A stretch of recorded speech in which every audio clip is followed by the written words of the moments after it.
제목은 여호와께 연합한 이방인에게. 여호와께 연합한 이방인, 우리에게 하는 말씀이죠. 여호와께 연합한 이방인들에게는 어떠한 일이 있으며 어떠한 복이 기다리고 있습니다. 여러분들, 우리는 이방인 속에서도 특별히 여호와와 하나가 된 그런 이방인들이죠. 그렇기 때문에 세상의 어떤 자보다 하나님께서 여호와와 함께한 이방인들에게 특별히 하시는 말씀입니다. 특별히 어떠한 것을 주님께서 우리에게 지금 약속하시고 계신가, 이것을 우리는 이 시간 기억하시기 바랍니다. 오늘 이 말씀 중에서 하나님께서 우리에게 또 특별히 하시는 것은 뭐냐면 고자에 대해서 말씀하십니다. 여호와께 연합한 이방인들 중에 고자에게는 어떤 축복을 주시며 또 여호와께 연합한 이방인들 중에 하나님의 종이 된 이런 자들에게는 어떤 축복을 주시는가? 바로 이 안에 있는 여러분들을 누가 하시는 것입니다.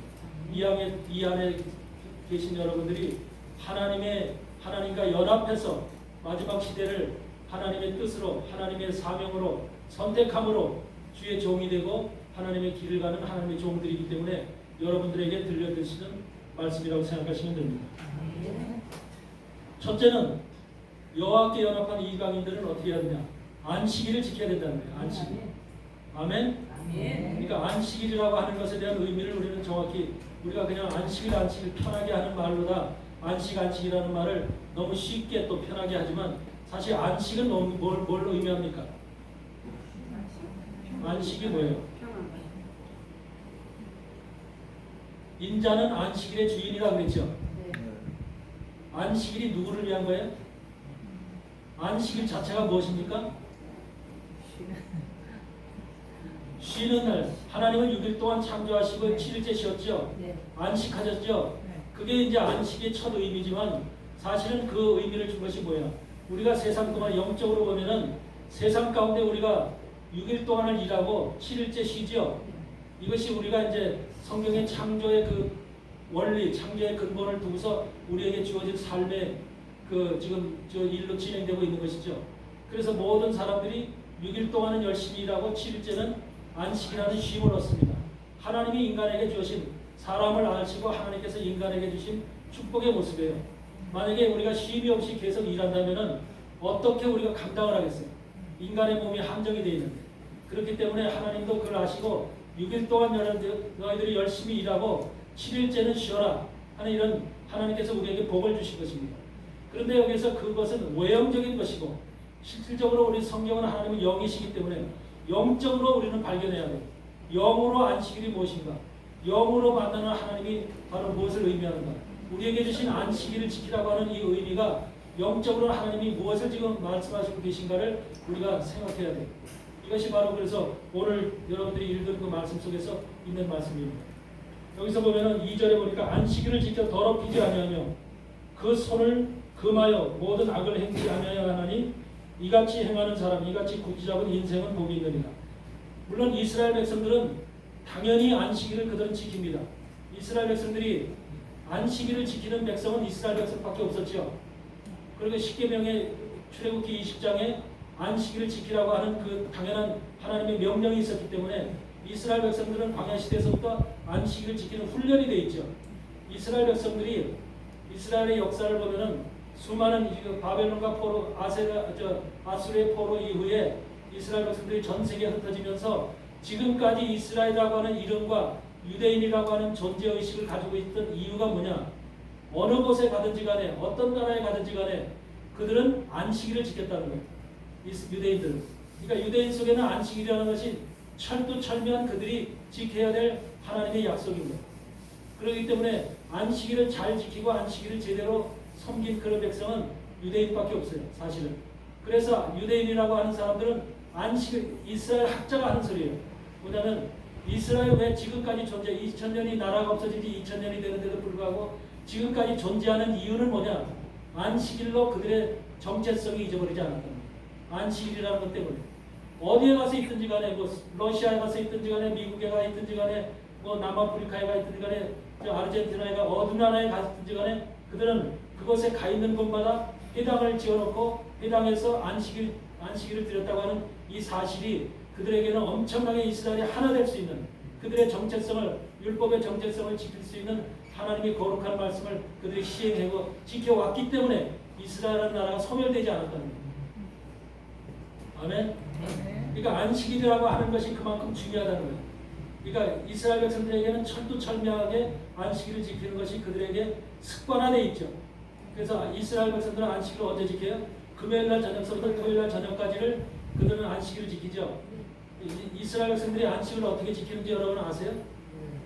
이스라엘 백성들이 안식 회당에서 안식일 지킬 때 어떻게 지키는지 가장 먼저 금요일날 저녁이겠죠. 금요일날 저녁서부터 시작이 되죠. 금요일 저녁서부터 시작할 때 가장 먼저 시작하는 것이 뭔지 아세요? 그걸 뭐라고 얘기하냐면 에셰트 하일이라고 얘기하는데 에셰트 하일이라고 하는 것은 뭐냐면 현숙한 여인을 누가 얻으리요라고 하는 거예요. 현숙한 여인을 누가 얻으리요. 그러니까 이스라엘에서 가장 중요하게 여긴 것이 현숙한 여인. 한마디로 현숙한이라고 하는 그 말은 뭐 참하다 하는 뜻도 있지만 용감하다고 하는 뜻도 있고요. 힘있다라고 하는 뜻이 있어. 그 여인의 용감함, 여인이 힘을 가지고 있고 그 여인을 하나님께서 가장 먼저 안식일에 첫 번째 하나님께서 안식일에 지켜야 될 일로다가 여인을 들먹이고 있다는 거예요. 여인을. 그게 얼마나 지금 대단한 건지 여러분들 생각하셔야 돼요. 어떤 종교에서 여인을 들먹이는 데가 어디 있어요? 그래서 그 가정 어떤 가정이 있을지 간에 안식일을 지킬 때 먼저 그 여인에게 축복하는 기도를 하게 돼 있어요. 여인에게. 남편은 그 여인, 자기 아내인 여인에게 축복을 하는 기도를 하게 돼 있으니까 그것이 바로 에셰트 하일이라고 하는 거예요. 에셰트 하일이라고 하는 것인데 여기에서 뭐라고 기도를 하냐면요. 왜냐면 잠언 31장 30절에 보면 그런 말씀이에요. 잠언 31장 30절에 무슨 말씀이냐면 고운 것도 거짓되고 아름다운 것도 헛되니 오직 여호와를 경외하는 여자는 칭찬을 받으리라. 그 말씀이 있죠. 그 말씀을 선포하는 거예요. 누가? 남편이. 그만큼 그 안에 그 집안 안에 안식일을 지키는 이스라엘 사람들의 집안 안에 여인이 어떤 여인이 들어왔느냐에 따라서 그 여인에 의해서 그 집안에 한마디로 모든 아마 축복이나 재앙이 결정된다는 거예요. 그만큼 여인의 역할이 그만큼 강력하다는 거죠. 우리 이방인 사회에서는 어때요? 여인을 제대로 대접해야 안 해요? 이방인 사회에서는 여인을 우습게 알지요. 로마 시대에서부터 여인을 한마디로 말하면 종 취급하고 노예 취급하고 여인을 마음대로 버릴 수도 있고 그렇게 할 수 있었어요. 그만큼 이방인 사회는 여자에 대한 관념이나 우리나라에서도 마찬가지 조선시대에서부터 여자에 대한 관념이 아주 잘못되어 있죠. 그래서 이제 지금은 이제 시대가 발전하고 보니까 그 여자들이 전부 다 옛날을 생각하고 지금 여기서 그걸 뭐라 그래 복수한다 그럴까? 그런 신들들이 시대에서 남자를 계잡도 잡고 그런 것들이 많이 있지만 사실은 여자가 그 집안에 여자가 어떤 여자가 들어오느냐에 따라서 그 집안의 그 생사가 결정되는 거예요. 화평과 한마디 재앙이 결정되는 거예요. 이만큼 여자의 역할이 중요하다는 거죠. 그래서 가장 먼저 안식일날 이스라엘 백성들은 남편의 입으로다가 자기 아내를 현숙한 여인이라고 현숙한 여인이 우리에게 들어왔으니 얼마나 고맙고 감사. 하나님이 우리 가정에 현숙한 여인을 정말 힘있는 용감한 여인을 우리에게 주었으니 얼마나 감사하리요 하는 기도를 먼저 하는 거예요. 가장 먼저. 이것이 안식일의 첫 번째 해야 되는 일이에요. 그 두 번째 해야 되는 일이 그 다음에 뭐냐면 아들과 딸들에게 손을 얹어서 기도를 해요. 근데 기도를 할 때 의미가 뭐냐면 무슨 기도를 하냐면 자녀 아들한테는 아샤하고 엘로힘 케브라임 베이 문하시에 그래요. 이게 무슨 말이냐면 하나님이 너를 에브라임과 므낫세처럼 되게 하기를 원한다. 에브라임과 므낫세처럼 되기를 원한다. 이스라엘의 12지파가 있는데 하나님이 아버지를 통해서 아들한테 손을 얹어놓고 기도를 하는데 한번 축복 기도를 해주는데 에브라임과 므낫세처럼 되기를 원한다 그래요. 에브라임과 므낫세. 그게 축복의 기도야. 여러분들 에브라임과 므낫세처럼 되기를 원한다고 하는 그 기도가 그들 입에서 아버지의 입에서 자식에게 전달되어지는 그러니까 그것이 대대로 이스라엘의 역사 속에서 그 기도가 계속 전달이 되는 거예요. 그러므로 인해서 그들 속에서는 에브라임과 므낫세를 왜 지목할까? 에브라임과 므낫세를 왜 하나님께서 언급하실까? 이런 의미를 여러분들 그 속에서 발견해야 됩니다. 마지막 때 하나님 앞에 돌아오는 백성, 이스라엘 12지파의 백성 중에서 유일하게 하나님 앞에 돌아 예수 그리스도를 만나고 하나님 앞에 돌아오는 백성이 바로 에브라임과 므낫세 백성입니다. 근데 에브라임과 므낫세 백성은 이스라엘 땅에서 나오는 게 아니라 외곽인 이방에서 나오는 이방에서. 왜 그러냐면 아수르와 바벨론의 포로로 붙잡혀 가게 하고 전부 다 이스라엘 백성들을 외국에 흩으지요. 네. 흩을 때 바로 그 에브라임과 므낫세 백성들이 전부 다 이스라엘 땅에 남아 있는 것이 아니라 전부 다 이방 땅으로 흩어져서 그 이방 땅에서 자기들이 에브라임과 므낫세인지도 모르고 살아가는 거예요. 이것이 2000년의 시간 동안에 그들이 살아온 삶의 모습이에요. 하나님은 이렇게 만들어 놓으셨어요. 그래서 우리가 시편 80편 한번 펴보세요. 시편 80편.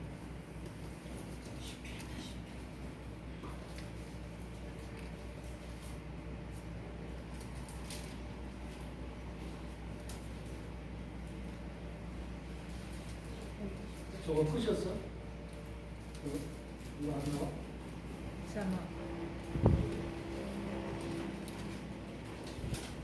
화면. 시편 80편 1, 2절을 한번 읽어보세요. 누가 큰 소리로 한번 읽어보세요. 유습을 양태같이 인도하시는 이스라엘의 목자여 귀를 기울이소서. 무릎 사이에 좌정하신 이여 빛을 비추소서. 에브라임과 베냐민과 므낫세 앞에서 주의 능력을 나타내사 우리를 구원하러 오소서. 예, 하나님께 구원을 기도하고 있는데 거기에서 뭐라면 에브라임과 므낫세와 베냐민, 에브라임과 베냐민과 므낫세 앞에서 우리를 구원하러 오소서 그러죠. 네. 이스라엘 백성들 속에서 주님 앞에 구원을 요청하는, 우리를 구원하러 오소서 구원을 요청하는 바로 그 백성이 누구냐면 에브라임 족속, 베냐민 족속, 므낫세 족속이에요. 근데 그들을 보니까 뭐예요? 에브라임과 므낫세와 베냐민은 전부 다 누구 앞에 누구요? 베냐민이라고 하는 족속은 요셉의 친동생이에요. 네. 그렇죠? 네. 근데 에브라임과 므낫세는 요셉의 친아들이야. 네. 그렇죠? 네. 애굽에서 낳았지만 그들은 요셉의 직접적인 직계 자손이야. 그리고 베냐민은 형제고. 그래서 이와 같은 베냐민과 에브라임과 므낫세 이 자손이 바로 구원하러 오소서 하고 기도하는 이 모습은 바로 뭐냐면 마지막 종말에 요셉이라고 하는 그 인물이 예수 그리스도의 예표잖아요. 네. 예수 그리스도에게 구하는 거예요. 주님 앞에 우리를 구하러 오소서, 에브라임을 구하러 오소서, 므낫세를 구하러 오소서, 베냐민을 구하러 오소서. 이렇게 해서 바로 마지막 시대에 이스라엘 지파들 속에서 유일하게 구원을 받는 백성들이 그 백성들이라는 거예요. 아멘. 아멘. 성경은 이미 이스라엘 속에서 12지파 속에서 하나님 앞에 구원이라는 게 다른 게 아니야. 주님 앞에 돌아오는 백성이 구원받는 거예요. 예수 그리스도 앞으로 돌아오는 백성이 지금 율법 때문에 율법을 섬기면서 모세 율법 가운데 그 죽자 살자 섬기고 있는 이스라엘 백성들이 있잖아요. 지금도 그러잖아요. 네. 저들은 주님 앞에 돌아올 생각을 안 해. 네. 새로운 예수 그리스도를 만들려고 그래. 새로운 메시아를 저들은 스스로 만들려고 그래. 그 새로운 메시아가 누구야? 저 그리스도예요. 저 그리스도. 저 그리스도를 새로 만들어서 자기들이 섬기려고 하고, 그러니까 이스라엘이 지금 율법을 섬기는 이스라엘이 원하는 그 세계는 무슨 세계냐? 저 그리스도를 통해서 이 세상을 자기들이 통치하는, 눈으로 보이는 이 세상을 통치함으로 인해서 자기들이 여태까지 2000년 동안 또 2000년 이상을 눌림을 받고 이방 세계에게 눌림을 받고 고난을 받고 종노릇하며 살았던 그 복수를 하겠다는 거예요. 누구에게? 이방 족속들에게. 우리를 누르고 우리를 압박하고 압제했던 그 이방 족속들에게 이제는 적그리스도라는 자기의 메시아를 세워놓고 그 메시아를 통해서 이 세상을 통치하고 다스리겠다는 거야. 그러니까 육신적으로 보이는 세상 속에서 자기들이 한마디로 메시아를 세워놓고 자기들이 천국을 이뤄가겠다는 것이 율법적인 그들이 메시아를 찾는 이유야. 그런데 우리 주님이 원하는 이 땅에 있질 않아. 우리 주님이 원하는 그 메시아 사상은 이 땅이 천국이 아니라 우리 주님이 예비하신 곳이 있어. 우리 주님이 예비하시고 우리를 데려가시는 그 장소가 있는데 그 장소로 가야만 우리가 영원한 천국에 들어가게 되는데 그것이 이 유대인들하고는 전혀 상관이 없어요. 근데 그 예수 그리스도를 만나야만 바로 그 장소에 들어갈 수가 있는 거예요. 그래서 우리는 반드시 예수 그리스도를 만나는 이방인으로서 여러분들은 이방인이지만 나는 여러분들 안에 무슨 영이 들어가 있다고 보냐면 에브라임이라든지 므낫세라든지 이런 영들이 들어가 있어요. 수많은 지금 이스라엘의 학자들 속에서 무슨 얘기를 하냐면 대한민국이 장자의 백성이라고 하는 소리를 많이 해. 장자의 백성. 근데 이스라엘의 장자가 누구예요? 12지파 속에서 이스라엘의 장자로 하나님의 선택을 받은 그 아들이 누구예요? 에브라임이죠. 그래서 우리가 예레미야 31장에 보면 에브라임은 나의 장자니 그러잖아요. 에브라임은 나의 장자니. 여러분 마지막 때 가장 먼 마지막에 그것도 애굽 땅에서 난 요셉의 아들이고 야곱에게는 손자인데 그 아들이 장자가 된다는 게 말이 될 수 있어요? 손자잖아. 사실 야곱에게는 손자죠. 손자가 장자, 이스라엘 12지파의 장자가 됐다는 거예요. 꿈에도 꿀 수 없는 일이요. 육신적으로는 세상적으로는 상상을 할 수 없는 일이야. 근데 그런 일이 하나님 나라에서는 이루어지는 거예요. 그러니까 하나님은 자기가 원하는 자를 장자로 세울 수가 있는 거야. 하나님은 에브라임을 장자로 세우고 싶어 하기 때문에 그를 장자로 세우신 거야. 근데 그 장자의 백성을 하나님께 이스라엘에 남겨두지 아니하고 전 세계에 흩어버린 거예요. 장자의 백성을. 여러분들 호세아서 한번 볼래요? 호세아서 7장을 한번 보세요.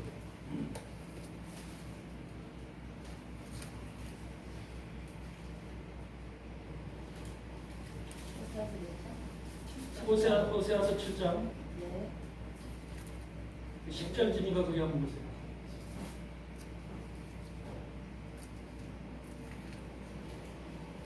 읽어보세요.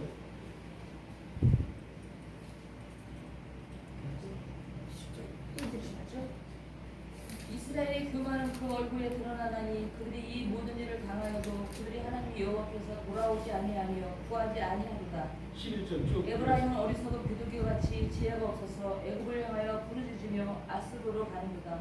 그들이 갈 때 내가 나의 그물을 그 위에 쳐서 공중의 새처럼 떨어뜨리고 전에 그 회중에 들려준 대로 그들을 징계하리라. 야, 그것을 걸어서 그 7장 9절로 한번 넘어가 보세요. 8절로 넘어가세요. 7장 8절. 에브라임이 여러 민족 가운데 혼합되니 그는 곧 뒤집지 않은 전병. 여기서 보세요. 에브라임은 여러 민족 가운데 혼합이 됐거든요. 아멘.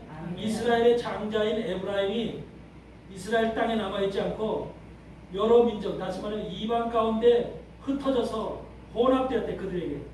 그러니까 우리에게도 지금 이 대한민국 우리에게도 에브라임 족속이 에브라임의 영을 가진 에브라임의 장자 족속이 이 땅에 와서 있을 수 있는 거예요. 눈에 보이진 않지만 하나님은 아시는 거죠. 여러분 속에 장자로서 선택받은 에브라임이 존재할 수 있는 거예요. 아멘. 아멘. 그거를 여러분들은 염두에 두셔야 돼요. 영적으로는 하나님께서 우리는 모르지만 인간의 눈으로는 인간의 역사 속에서는 그걸 분별할 때 하나님은 알파와 오메가이신 그 하나님은 모든 것을 주장하시고 모든 것을 인도하시고 모든 것을 경영하시는 분이기 때문에 지금 이 땅에 어떤 땅에 누가 어떻게 가서 있는지 어떻게 그들의 조상 후손들이 살아가고 있는지 이런 것들을 전부 다 하나님께서 아시고 있는 거예요. 8절 9절 한번 다시 한번 읽어보세요. 에브라임이 여러 민족 가운데 혼합되니 그는 곧 뒤집지 않은 전병이로다. 이방인들이 그의 힘을 삼켰으나 알지 못하고 백발이 무성할지라도 알지 못하는. 네, 이방인들이 그의 힘을 삼켰더라. 에브라임의 힘을 삼켰으나 알지 못하고 백발이 무성할지라도 알지 못하는. 우리가 에브라임이라고 하면 이걸 누가 믿겠어요? 여러분 속에 에브라임 장자의 영이 있다고 한다면 누가 믿겠냐고. 대한민국 종들이 믿겠어요? 대한민국 누가 믿겠어요? 우리는 한민족이잖아. 한민족은 고조선에서부터 시작된 한민족인데 한민족에게 에브라임이 들어와 있다고 하는 것을 에브라임의 영이 들은 장자의 백성이라고 하는 것을 어떤 사람이 인정하고 믿겠느냐고. 그런데 우리 간간이들 그러지. 어떤 목사들도 그러지. 우리는 장자의 백성이다 그런 말들 하죠. 괜히 나오는 것이 아니라 하나님의 영이 이미 우리 안에 역사하심으로 인해서 장자의 백성인 것을 우리에게 은근히 우리에게 알려주시는 거예요. 근데 말씀은 우리에게 이것을 말씀을 깨달으면 말씀 속에 성령이 우리에게 너희는 장자의 백성이다. 네가 장자로 선택받았다. 라고 하는 것을 하나님께서 우리에게 인정시켜주고 인식시켜줘야 됩니까? 아멘. 아멘. 장자가 되고 싶어요? 안 되고 싶어요? 아멘. 네? 되고 싶어요. 장자가 돼야만 뭐가 되는 거예요? 하나님 나라를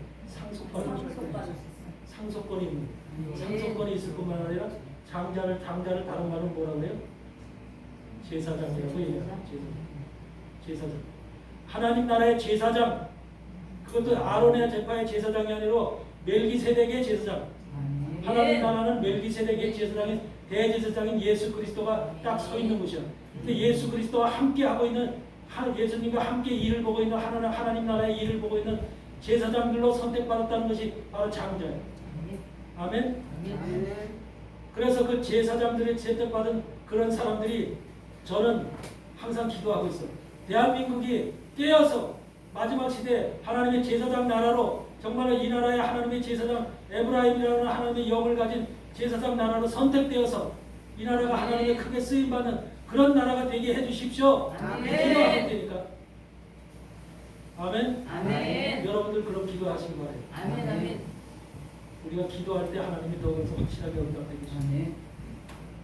그래서 가장 먼저는 이렇게 제사장 나라가 되고 무슨 나라가 되고 에브라임의 영을 가진 그런 족속이 되는 것도 중요한데, 그러기 위해서는 가장 먼저 이방인들은 이스라엘 백성들이 철저하게 지키는 안식일을 우리 이방인 교회들도 철저하게 지켜야 돼요.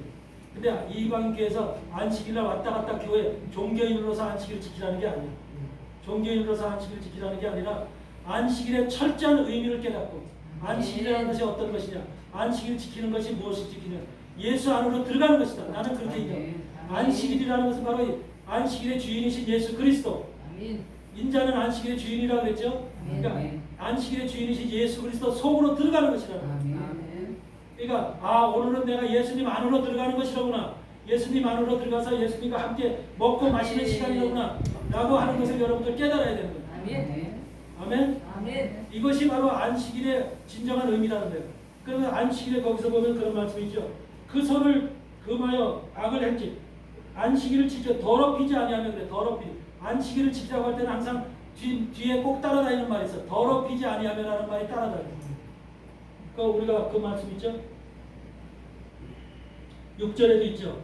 나 여호와께 연합하여 섬기는 나 여호와의 이름을 사랑하며 나의 종이 되며 안식일을 지켜 더럽히지 아니하며. 그렇죠.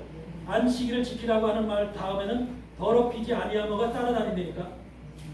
왜 더럽히지? 더럽힌다는 게 뭐예요? 네? 안식일을 지키는 사람이 더럽힌다. 네? 영적으로 보세요. 영적으로 그냥 더럽힌다고 해서 뭔가 쓰레기 더러운 거 이런 걸 하는 게 아니라 더럽히는 영적인 더러움이 뭔가, 영적인 더러움이 여러분이 예수 안에 들어가는 거, 여러분 예수님이 여러분 안에 들어오는 그 안식 자체가 여러분 심령 속에서 이루어지는 거죠. 네. 그냥 외형적으로 왔다 갔다 하는 안식일을 지키는 행위적인 것으로 다 지금 안식일을 지키는 게 아니죠. 네. 수많은 사람들이 안식일을 지킨다고 할 때 교회를 왔다 갔다 그냥 헌금 내고 예배 드리고 찬양하고 헌금 내고 그걸 안식일 지켰다는 생각을 가지고 있죠. 그게 아니죠. 네. 안식일 지킨다는 우리 심령이, 내 심령이, 내 안에 성전이 주님이 들어와서 임재하시고 내가 주님 안으로 들어가서 주님과 함께 먹고 마시는 시간이 안식의 시간이죠. 아멘. 근데 그 안식의 시간 속에서 뭐예요? 더럽히지 않아야 된다는 거예요. 더럽히지 않아야 된다. 그런데 우리는 그 안식의 시간을 지킨다고 하면서도 우리 더럽힌다고 하는, 하나님께서 말씀하신 더럽힌다고 하는 의미 속에는 어떤 의미가 들어있기 때문에 더럽힌다고 한다. 하나님과 함께 하지 못하고 거기에는 나의 생각, 내 주장, 내 의로, 내 감정으로, 나의 것으로 빠져있다는 거예요. 한마디로 말하면 우리가 하나님 안에, 주님이 내 안에 들어와 있고 내가 주님 안에 들어가 있다면 어떠한 생각도, 어떠한 마음도, 어떠한 감정도 거기에 드러나서는 안 돼요. 우리가 온전하게 예수님 안에 들어가게 되면 평안과 안식만이 있을 뿐이야. 평안과 안식. 그냥 좋은 거야. 즐거운 거야. 그 평안이 이루 말할 수 없는 평안이야. 근데 여러분들 안식일날 교회 와서 즐겁고 말할 수 없는 평안이 여러분 심령에서 없기까 안 없기까? 오늘도 그냥 교회 왔어. 예배드리고 찬양하고 기도하고 그 가운데 이런 평범한 그런 생각을 가지고 옵니까? 아니면 내가 오늘 주님 안에서 정말로 내가 기뻐해야 돼. 주님 만나서 내가 마음속에 평안을 얻어야 돼. 안식을 얻어야 돼. 이런 강력한 여러분의 마음을 가지고 그런 주님을 만나서 오늘 내가 주님을 깨달아야 돼. 이런 의식을 가지고 교회에 오느냐 그 말이야. 교회 안에 들어오느냐는 거야. 네? 이런 생각이 여러분 속에 있죠. 아멘. 교회 안식일을 지키는 것은 단순하게 지키는 게 아니에요. 더럽힌다는 것은 내 생각을 할 때 주님은 더럽다고 하는 거예요. 내 생각을 하고 세상에 여러분 교회 안에 앉아서 안식일을 지킨다고 하면 앉아서 사업을 어떻게 하면 될까? 어떻게 하면 성공할까? 어떻게 하면 성공할까? 어떻게 하면 뭘 할까? 뭐 할까? 세상적인 것과 나의 것과 나의 가정적인 것과 내 삶의 것을 걱정하고 근심하고 염려하는 이런 상태로 만약에 교회 안에 앉아 있다면, 그리고 그런 것을 풀어주십시오. 주님 도와주세요. 이런 문제가 있으니 세상에 이런 근심과 걱정 염려가 있으니 이걸 도와주세요. 주님 풀어주세요. 이런 기도를 한다면 여러분 주님 안에 들어와서 안식하는 사람의 기도는 어떤 기도가 되어야 될까? 감사해. 네? 오늘 맥주절 예배 드렸잖아. 그렇죠? 감사하라고 했죠. 맥주절 감사. 주님 안에 내가 주님의 백성됨을 감사합니다. 아멘. 내가 주님의 사람이 되고 주님 안에 들어서 예배드리고 안식일을 지킬 수 있는 자가 됐다고 하는 이 사실에 하나님 감사합니다. 나를 세상에 버려두지 아니하고 사단의 종된 상태로 내가 살지 아니하고 하나님의 사람이 되고 하나님의 종이 되어서 주님의 일을 여기서 보면 주님의 일을 선택해서 사전에 보면 그럴 때 여호와께서 이같이 말씀하시기를 나의 안식일을 지키며 나를 기뻐하는 일을 선택하며 나의 기뻐하는 일을 선택했죠. 나의 기뻐하는 일을 선택하며 나의 언약을 굳게 잡는 고자들에게는 여러분 고자들이 뭐야? 고자들은 어떤 여자들 속에 여러분 속에 고자는 뭐야? 의미가 그렇게 남자들 생각이 나잖아. 고자 그러면 남자 역할을 못하는 사람들. 그렇죠? 남자 구실을 못하는 사람들 고자라고 그러죠. 보통 옛날에 고자는 어떤 사람들이 고자라고 했어요? 왕 밑에서 있는 내시. 그렇죠? 왕 밑에서 왕이라는 절대 군주 밑에서 일하는 사람들은 고자로서 환관이라고 그러고 고자라고도 하고 그렇게 얘기했죠. 그래서 고자라고 하는 이 말 자체가 바로 무엇을 의미하냐면 바로 이 말이 샤리스라고 해요. 히브리어로 샤리스. 히브리어로 샤리스라고 하는데 이 말이 뭐냐면 거세된 남자를 가리킵니다. 거세된 남자. 여러분 오리겐이라는 역사 속에서 오리겐이라는 사람이 있어. 오리겐은 신학자 기억하세요? 성경 신학에서 우리가 성경 신학에서 신학자 초대교회인데 굉장히 유명한 신학자예요. 어거스틴 다음에 굉장히 카르타고에서 나왔던 신학자인데 엄청난 신학자예요. 그 사람이 쓴 책이 어마어마하게 많아. 그렇게 어마어마한 신학자인데 그 사람이 자기 스스로를 자기를 거세했어. 거세해서 자기는 이 세상의 모든 것과 이별하고 오직 하나님만을 바라본다고 하는 거세주의를 해서 우리가 이렇게 하나님 앞에 자기의 한마디로 하나님을 신뢰하는 그 모습을 거세라고 하는 것으로 보여줬던 사람이에요. 근데 사실 이것은 합당치 않은 모습이지만 온전치 그게 거세라고 해서 온전한 것이 아니야. 여기서 고자라고 하는 표현이 나오는 이 뜻을 여러분들 먼저 이해해야 돼. 거세된 남자를 그러면 얘기하는 것이냐? 그러면 누구든지 하나님의 일에 선택받은 사람들은 고자가 되어야 되느냐? 이걸 얘기를 하는 게 아니에요.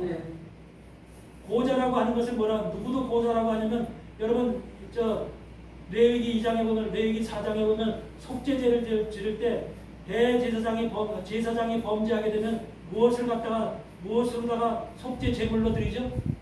수송아지로 속죄 제물을 드리죠. 여러분 하나님 앞에 속죄 제물로 드릴 수 있는 짐승이 뭐가 있어요? 수송아지. 그다음에 수양. 그다음에 어린 양. 그렇게 대표적으로 3개가 있어요. 수송아지, 수양, 그다음에 어린 양. 이 3가지. 이것이 뭘 얘기하냐면 하나님 앞에 드려지는 우리의 모습을 얘기하는 거예요. 우리의 모습.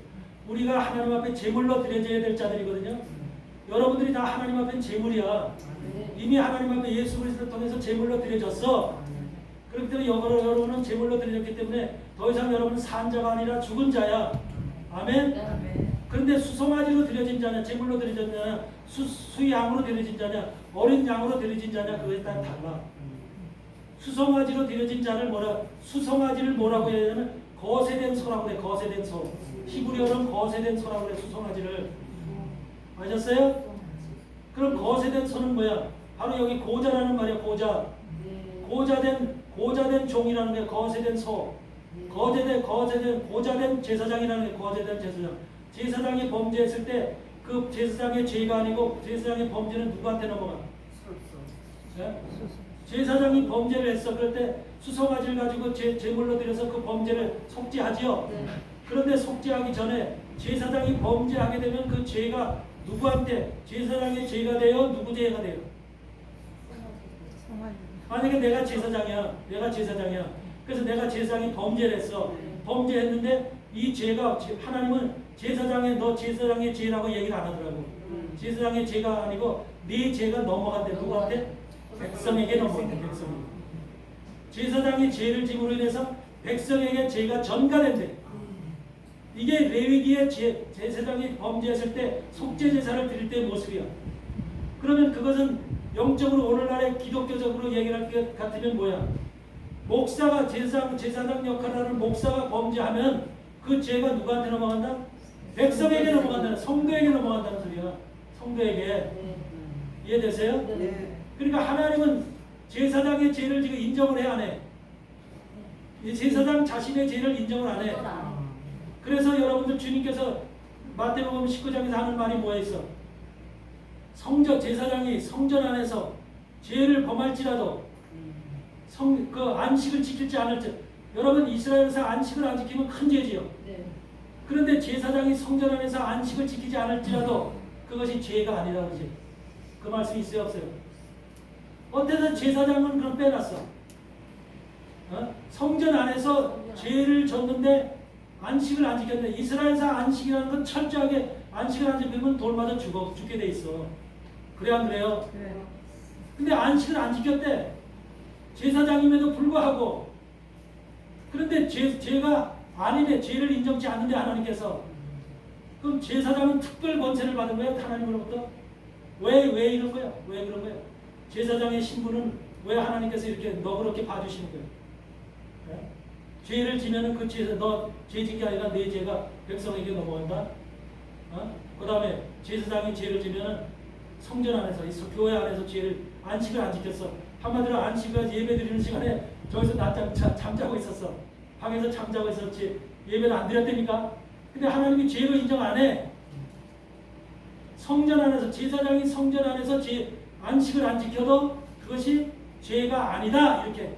그 말씀이 있어요? 없어요? 못 읽어봤어요? 모르겠어요.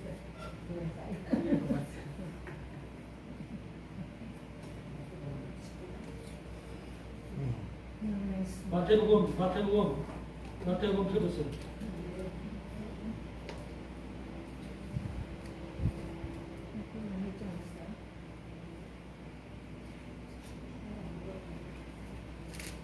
누가 마태복음 12장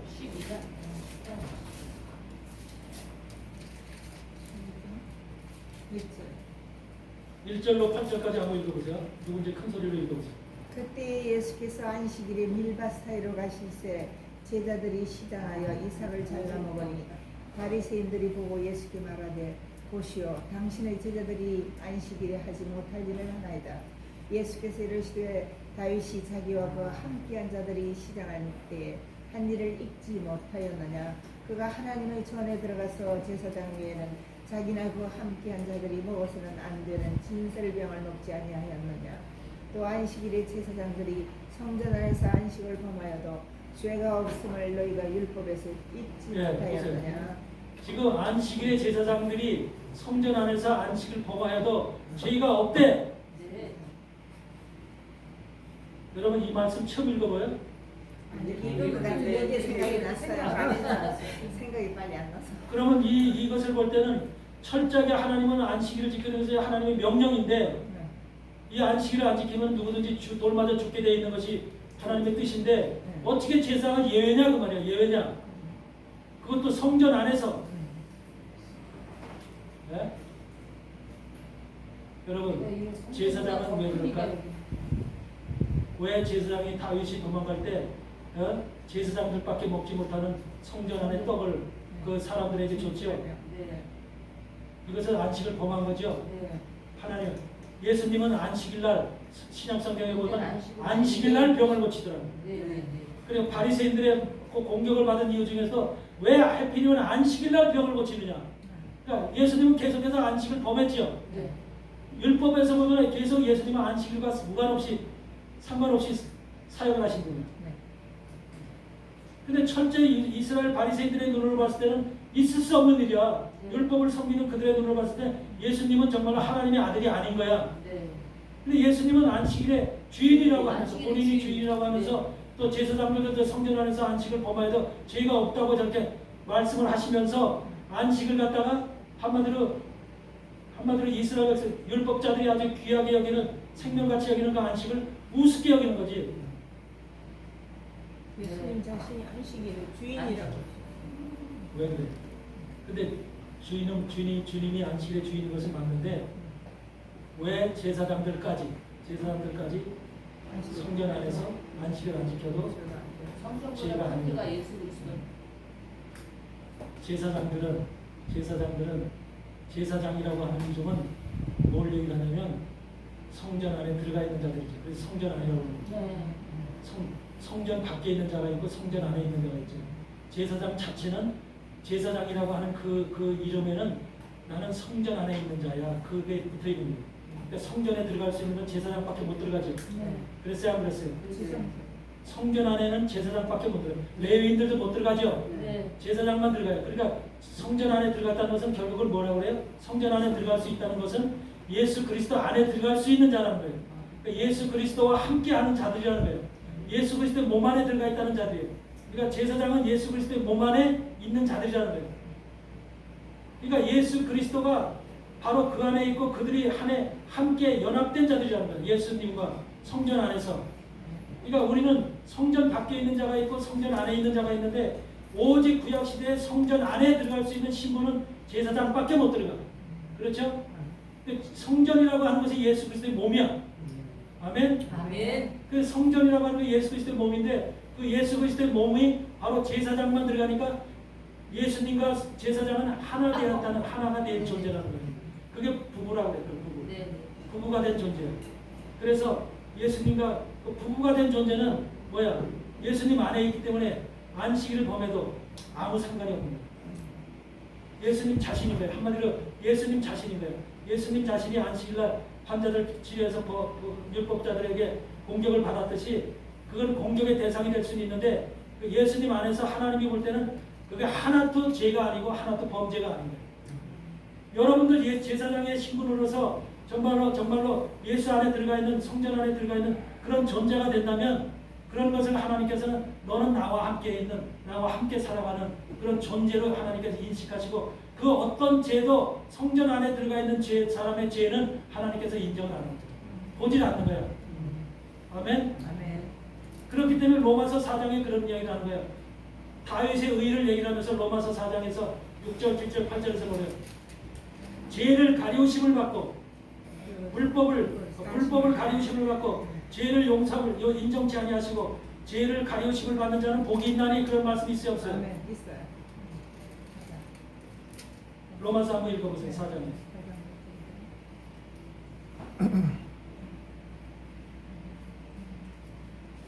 4장 6절, 7절, 8절 그쪽 말씀 읽으세요. 일한 것이 없이 하나님께 의로 여기심을 받은 사람의 복에 대해서 다윗이 말한 바 불법인 사함을 받고 죄가 가리우심을 받고 사람은 복이 있고 주께서 그 죄를 인정치 아니할 사람은 복이 있도다. 여러분 말이 안 되잖아. 하나님이 가장 싫어하는 게 죄인데 죄 때문에 이 땅에 오셨는데 그것을 하나님께서 가리우시고 인정치 아니하고 하나님께서 그걸 덮어주신데 그런 사람은 복이 있대. 누구한테 하는 소리야? 저 신분에 해당하는 사람이 누구예요? 제사장들이에요. 제사장이 된 사람은 예수 안에 들어가 있는 사람. 여러분 제사장은 그런 예수 안에 들어가서 제사장의 신분이 될래요? 아니면 성전 바깥에서 한마디로 그 죄를 일일이 하나님으로부터 징계를 받는 그런 존재가 될래요? 주님은 주님 안에 들어온 사람들은 주님 안에서 주님과 함께 하고 있는 사람들은 바로 하나님이 죄를 보지 않아. 그걸 의롭다 얘기를 하시는데 다윗이 죄를 졌어도 그 죄를 인정치 않는 거야. 하나님께서 이것이 복이야. 이걸 깨닫는 자가 복이라고 하는 거예요. 어? 그러니까 우리는 항상 그런 속에 들어가려고 해서 나도 하나님으로부터 그런 하나님부터 죄를 졌더라도 죄를 인정치 않고 가리우심을 받고 하나님께서 그런 것을 한번 덮어주는 그런 존재가 된다면 그걸 다윗이 복이래. 다윗의 복이래. 그게 그런 존재가 된다면 이 땅에 살면서도 얼마나 우리 마음에 평안이 오겠어. 기쁨이 오겠어. 죄를 질 때마다 아유 또 죄 졌어. 이거 어떡하지 주여 용서해 주. 계속해서 저 질 때마다 한두 번을 죄를 져야지. 우리 인생을 살면서 한두 건을 져야지. 수없이 매일 살고 사는 게 죄인데 삶 속에서 매일 있는 게 죄인데 그걸 매일마다 회개하고 매일 또 잊어버려. 죄 진 것도 잊어버려. 하도 많이 지니까. 그래야 안 그래요? 네. 그러면서 사는데 무슨 죄가 쌓여있는지도 몰라. 그렇게 사는 인생보다 그러니까 두려움이 앞선 거야. 내가 이런 죄를 졌는데 하나님이 나를 어떻게 보실까? 용서하실까? 내가 하나님 앞에 섰을 때 나를 갖다 하나님께 어떻게 보시는 이런 두려움이 우리에게 앞서는 거야. 신앙생활에서도 두려움이 앞서면 안 되죠. 성령의 성령의 법이 죄와 사망의 법에서 너를 해방했다 그랬잖아. 여러분은 성령의 생명의 법 안에 들어와 있죠. 성령의 생명의 법이 누구 안에 들어와 있는 거예요? 성전 안에, 예수 안에. 그 안에 들어간 사람들은 죄와 사망의 법에서 완전히 해결됩니다. 근데 우리가 말로는 그렇게 해도 성전 안에 들어오지도 못하면서 들어올 자격도 안 되면서 들어오도록 우리가 믿음으로 그렇게 성장되지도 못하면서 내가 성령의 생명의 법에 죄와 사망을 나를 해방했다. 그렇게 그 말로다가 나를 안위하려고 하면 안 돼요. 내가 성령의 생명의 법 안에 들어가 있는 존재부터 돼야 되는 거죠. 그러므로 인해서 모든 죄와 사망의 법에서 해방됐다. 완전한 해방이 됐다는 것을 확신할 수 있는 그런 자격과 위치가 존재해야 위치 안에 있어야 되죠. 아멘. 아멘. 그러니까 우리는 신앙생활할 때 두리뭉실한 신앙을 한다니까. 두리뭉실한 신앙. 확실히 알고 말씀을 알고 깨닫는 신앙을 하지 못하고 두리뭉실한 비슷한 그 근처에 가서 헤매는 신앙을 하다가 말아. 말씀을 온전히 깨달아야만 우리가 완전한 자유함을 얻는 거야. 진리가 너희를 자유케 한다고 얘기했잖아 분명히. 진리를 온전히 깨달으면 우리 안에 자유가 평강과 생명이 오게 돼 있어요. 하나님은 우리에게 약속하셨거든. 그래서 그렇게 되는 것인데 그것을 깨닫지 못하면 항상 우리는 불안에 떨어. 세상 살면서도 마음에 평안이 없고 자유가 없어. 안식이 안 온다니까. 안식이. 주님께서 히브리서 4장에 그러잖아. 뭐라 그래? 히브리서 4장에서 안식이 이스라엘 백성들은 율법 속에서 안식을 찾으려고 그래. 근데 그들은 한마디로 율법 속에서 안식을 찾으려고 하는 대전이라. 안식은 뭘 봐? 믿음으로 오는 거야. 믿음으로. 예수 그리스도를 믿음으로 인해서 비로소 안식을 얻을 수 있는 거야. 안식이 찾아오는 거야. 그런데 하나님께서 만약에 여호수아가 그들에게 율법을 믿는 이스라엘 백성들에게 여호수아가 안식을 줬다면 그들이 이미 안식을 받았을 것이다. 근데 그들이 여호수아가 안식을 못 줬다는 거야. 가나안 땅에 들어갔던 그들이 오히려 안식이 아니라 우상을 섬기면서 하나님의 저주를 받고 징계를 받는 그런 백성들이 되었잖아요. 그렇듯이 그들에게는 안식이 안 온 거야. 지금까지도 안 왔죠. 근데 오늘날 복음을 믿는 그리스도 안에 있는 우리에게 오히려 믿음 안에 들어있는 우리에게 참된 믿음과 정말로 성령의 생명의 법이 함께하는 사람이라면 그들 속에 이미 안식이 와 있다는 거예요. 여러분 속에 안식이 오길 바랍니다. 아멘. 안식과 평안. 안식이 온 사람은 정말로 어떤 죄에도 매이질 않아. 인간은 죄를 질 수 있는 존재야. 하나님이 그걸 알아. 여러분 속에 암만 깨끗하게 산다고 백날 공헌을 해도 깨끗하게 살 존재는 없어. 이 땅에 어떤 누구도.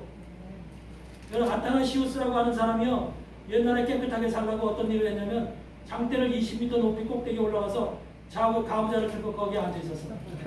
이 땅에 안 내려오고 그 꼭대기에 앉아서 나는 하나님만 바라보리라, 이 땅에 안 내오리라. 그렇게 살면서 자기를 한마디로 철저하게 죽이면서 그렇게 해서 살았어. 근데 그게 다 필요 없는 거예요. 마틴 루터가 여러분 어스틴 수도원에서 어떻게 했어?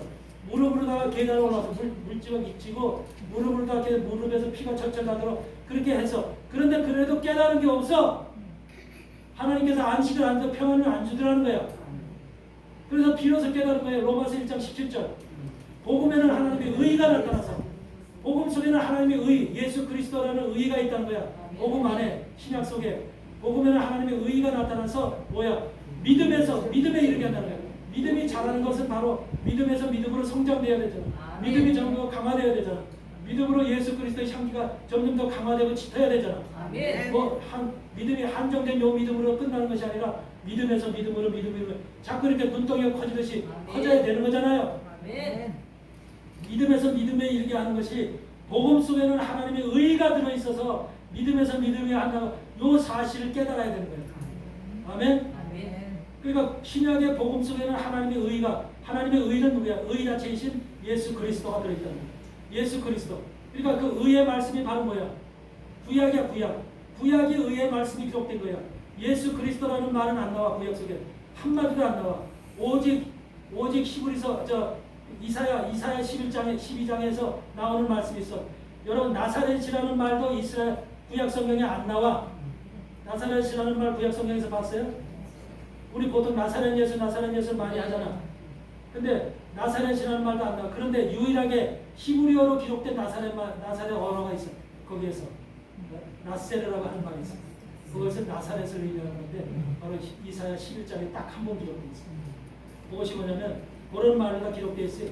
구약의 말씀은 예수 그리스도라는 의 자체를 숨겨놓은 거예요. 근데 숨겨놓은 곳에서 의를 찾아내고 발견하고 끄집어내는 것이 주의 종들이 해야 될 일이에요.